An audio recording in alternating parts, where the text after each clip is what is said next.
The crystal chandelier cast dancing shadows across the marble floor of the Sterling Industries headquarters as employees gathered for the annual charity gala. At 28, Victoria Sterling commanded the room with the kind of presence that made grown men stumble over their words and competitors question their life choices. Her emerald dress hugged her frame perfectly, her auburn hair swept into an elegant chignon that cost more than most people's monthly rent. She was untouchable, unreachably a queen surveying her empire from behind walls built of privilege and power. But tonight, something felt different. Tonight, the weight of her father's legacy pressed heavier on her shoulders than usual. "Miss Sterling, the mayor would like a word," her assistant whispered, appearing at her elbow like a shadow. Victoria nodded absently, her gaze drifting across the sea of tuxedos and evening gowns. Board members mingled with city officials, their laughter echoing off the vaulted ceiling like the sound of money being counted. This was her world, a cold,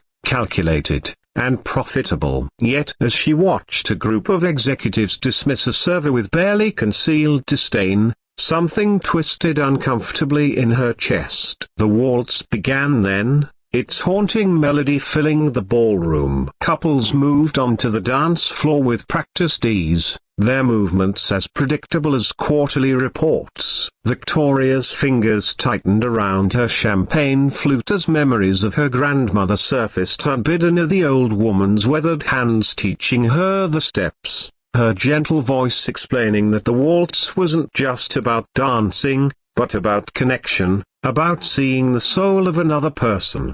"Grandmother's silly romantic notions," Victoria murmured, but her voice lacked conviction. "What a beautiful piece," someone said beside her. Victoria turned, expecting another fawning board member, and found herself looking at the building's night janitor. She recognized him vaguely, a tall, lean man in his early 30s with kind eyes and calloused hands.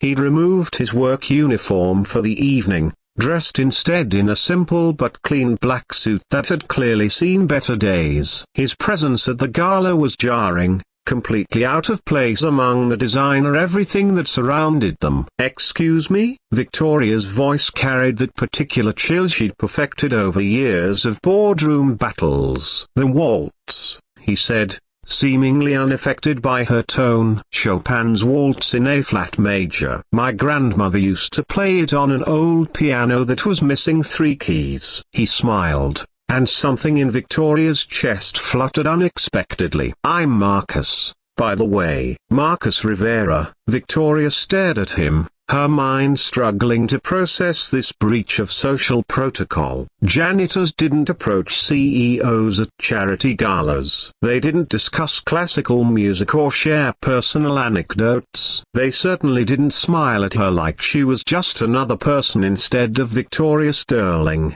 heir to a billion-dollar empire. "I know who you are," she said finally, her voice sharp enough to cut glass. "What I don't understand is why you think we have anything to discuss." The cruel words hung in the air between them, and Victoria immediately regretted them. But this was her armor, her protection against a world that would devour any sign of weakness. She waited for him to retreat, to apologize and shuffle away like everyone else did when she showed her teeth. Instead, Marcus's smile widened. "You're right," he said, raising his hands in mock surrender. "I'm just the guy who empties your trash cans. What could I possibly know about music, or art, or the fact that you've been staring at that dance floor for the past 10 minutes like you're watching your own funeral?" Victoria's champagne glass nearly slipped from her fingers. "How dare you dance with me?" Marcus interrupted, extending his hand. The ballroom seemed to hold its breath. Conversations faltered as nearby guests turned to stare at the spectacle unfolding before them. Victoria felt the weight of 100 eyes, the whispered gasps, the barely contained shock rippling through her carefully orchestrated world. "Are you insane?" she hissed, stepping back. "Do you have any idea who I am, what I could do to you?" "Fire me," Marcus shrugged, his hand still outstretched. "I've been fired before, but I've never danced with someone who looks like she's forgotten how to breathe." The observation hit too close to home, and Victoria's carefully constructed mask slipped for just a moment. Because he was right, she had forgotten how to breathe, how to live, how to be anything other than the Sterling Industries logo in human form. She glanced around the ballroom, noting the amused smirks of her competitors, the disapproving frowns of the board members, the phones already being raised to capture what would surely become corporate gossip by morning. Dancing with the janitor would be social suicide, professional catastrophe wrapped in 3/4 time. "If you can dance this waltz," Victoria heard herself say, her voice carrying across the suddenly quiet ballroom, "I'll marry you." The words escaped before she could stop them, born from years of frustration and a desperate need to shock, to wound, to put this presumptuous man in his place. She expected him to laugh, to back down, to finally understand the impossibility of what he was suggesting. Instead, Marcus stepped forward and took her hand. His touch was warm, calloused from years of honest work, and so gentle that Victoria felt tears prick at her eyes. When had anyone last touched her with such simple kindness? When had anyone looked at her like she mattered beyond her bank account and board position? "Then I guess I better not mess this up," Marcus said softly, and led her onto the dance floor. The music swelled around them as Marcus placed his other hand on her waist, pulling her into the proper waltz position. Victoria's body moved on instinct, muscle memory from childhood lessons taking over even as her mind reeled. But something was wrong, or rather, something was incredibly right. Marcus didn't dance like a janitor. He moved with fluid grace, his steps confident and sure, leading her through the complex patterns of the waltz as if he'd been born to it. "Where did you learn to dance like this?" Victoria whispered, her early anger evaporating into confusion. "My grandmother," Marcus replied, spinning her effortlessly. "She was a dance instructor before the war. Taught me that dancing was about more than steps, so it was about trust, about letting someone else carry you when you couldn't carry yourself." As they moved across the floor, Victoria became aware of the absolute silence surrounding them. The other dancers had stopped, forming a circle around them like witnesses to something sacred. The board members stood frozen, their expressions ranging from horror to fascination. Even the waitstaff had paused in their duties to watch the impossible tableau unfolding before them. But Victoria saw none of it. Her world had narrowed to the man holding her, to the way he moved like water around stone, accommodating her stumbles and transforming them into something beautiful. For the first time in years, she felt truly seen, and not as a sterling, not as a CEO, not as a prize to be won or a target to be conquered, but simply as Victoria. "Why?" she found herself asking as he dipped her low, her heart racing. "Why risk your job for a dance?" Marcus pulled her back up, his eyes never leaving hers.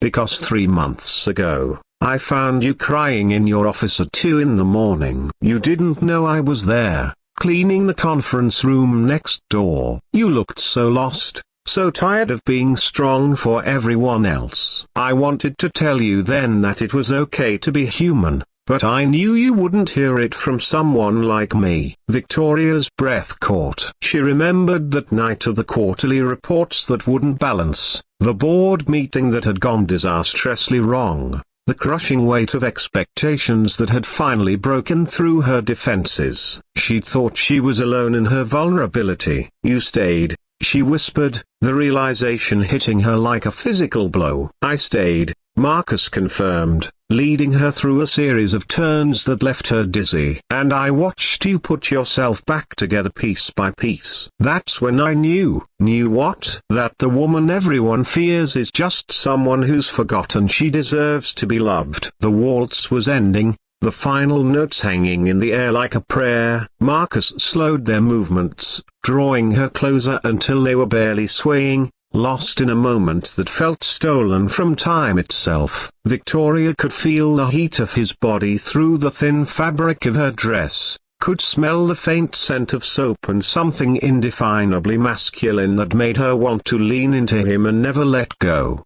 "The song's over," she said softly, though neither of them stopped moving. "Not yet," Marcus replied, and Victoria realized he was right. The orchestra had begun another waltz, this one slower, more intimate. One more dance. Victoria Sterling. Just one more. Her name on his lips sounded different, summer, and not like the title everyone else used, but like a secret shared between lovers. Victoria felt something crack open inside her chest, years of loneliness and isolation bleeding out like poison from a wound. Around them, the crowd had begun to murmur, but their voices sounded far away and unimportant. Victoria's board of directors looked like they'd swallowed their ties, and she could practically see the gossip columns writing themselves. But for once, she didn't care. For once, the opinion that mattered most was her own. As the second waltz drew to a close,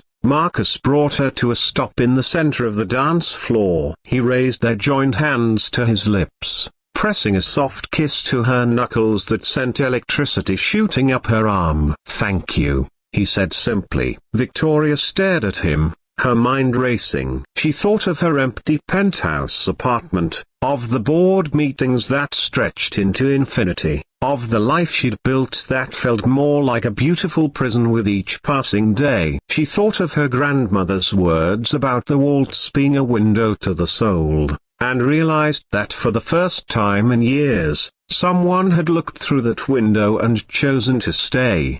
"Marcus," she said, her voice steady despite the earthquake happening inside her chest. "Yes?" Victoria took a deep breath, aware that her next words would change everything. The ballroom held its collective breath, society's elite waiting to see how their ice queen would handle this unprecedented breach of protocol.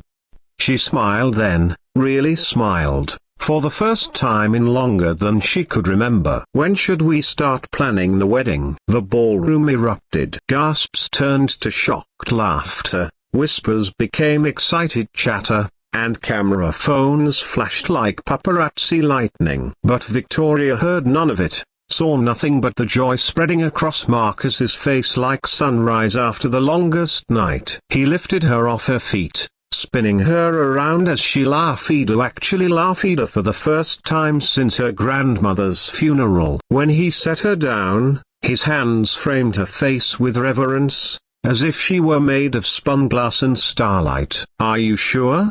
he asked, his voice thick with emotion. "Your world, your life here, it's not going to be easy explaining this." Victoria leaned into his touch, finally understanding what her grandmother had tried to teach her all those years ago. The waltz wasn't about the steps or the music or the elegant costumes. It was about finding someone who could dance with your soul, someone who saw your broken pieces and chose to help you put them back together into something even more beautiful than what came before.